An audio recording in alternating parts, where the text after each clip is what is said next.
des montages financiers que la compagnie garantit qu'on est apte à vous le reprendre à $1 US minimum.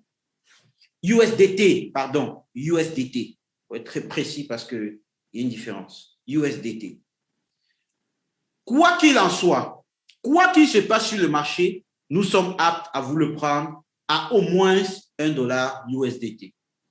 Et puisque plusieurs cartes vont s'expirer en décembre, plusieurs membres n'auront plus la possibilité de faire les retraits par carte. Voilà pourquoi nous vous offrons une possibilité vraiment idoine, une possibilité plus large de faire vos retraits dans les différentes plateformes d'échange en ligne.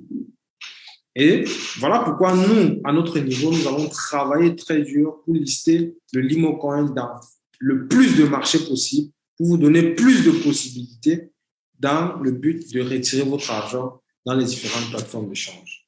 Mais effectivement, nous allons alimenter le marché pour que les échanges soient vraiment fluides. Et donc, la question de retrait ne va plus se poser dans 2 mois, dans 3 mois, dans 4 mois. Parce que les gens comprendront déjà effectivement qu'on peut faire le retrait sans la carte Visa, il n'y a plus mal. On peut faire le retrait sans son compte Orange Money. On peut faire le retrait sans son compte MTN. J'aimerais juste comprendre un peu si l'entreprise aujourd'hui mesure l'enjeu qu'il y a derrière le shift vers l'EBIMAL 2.0. Je ne reviens pas sur la nécessité qu'on fasse ce shift.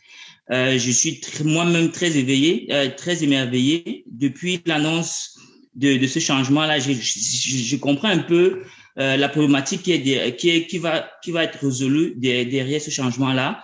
Mais l'enjeu dont moi je veux savoir ici, c'est par rapport aux investisseurs. Le CEO lui-même l'a dit qu'il y a eu ces derniers mois beaucoup de problèmes dont il est conscient lui-même. Donc, une fois le 5 décembre arrivé, j'imagine que l'entreprise sait que tout le monde va essayer de faire des ordres de retrait dans les plateformes d'échange sur les LimoCoin. À ce moment-là, est-ce que s'il y a beaucoup d'ordres d'échange, d'ordres de vente, et qu'il n'y a pas en face des acheteurs de ces crypto-monnaies-là, c'est sûr que nous, la crypto-monnaie, on va nous-mêmes faire descendre le cours de la valeur sur le marché. Ça, c'est ma première question. Alors, Martin, je peux prendre rapidement ces 2 questions-là, si Jeff permet.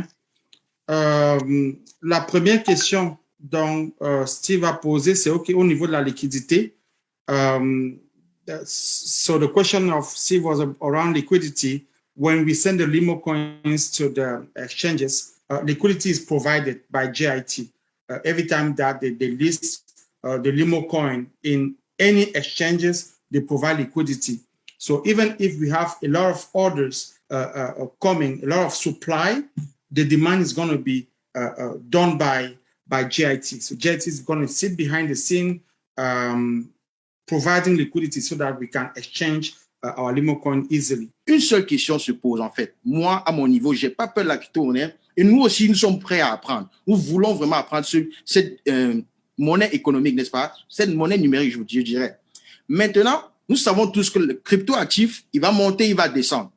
Je vais vous dire ceci. Si la crypto-monnaie perd de la valeur en bourse et que tous les 210 membres reviennent vers vous et ils vous disent sortez-nous les LimoCoin à $1, nous serons au même point où nous sommes actuellement. C'est-à-dire, tout le monde viendra vers vous. Comment est-ce que vous gérez ou bien quelle est la stratégie que vous avez en place pour pouvoir gérer cette situation de façon un peu plus rapide qu'en ce mois de novembre? Parce que là, on sera à ce point où nous sommes. Nous allons beau dire, le LimoCoin, il va monter, il va bien, ça va, mais ça pourrait arriver parce que c'est un crypto-actif. Ça va descendre de manière temporaire, mais pendant ce temps-là, comment est-ce que vous voulez nous gérer cette situation? Merci beaucoup. Cette situation-là est très difficile à arriver. Mais si ça arrive, on est prêt, on est préparé à cela. On est préparé à cela dans le sens où on n'aura plus besoin de convertir de l'argent des bitcoins en CFA, de passer par des banques pour recharger les cartes. Non, là, nous sommes dans des marchés financiers où nous pouvons directement alimenter les marchés financiers soit en USDT, soit en dollars. Donc,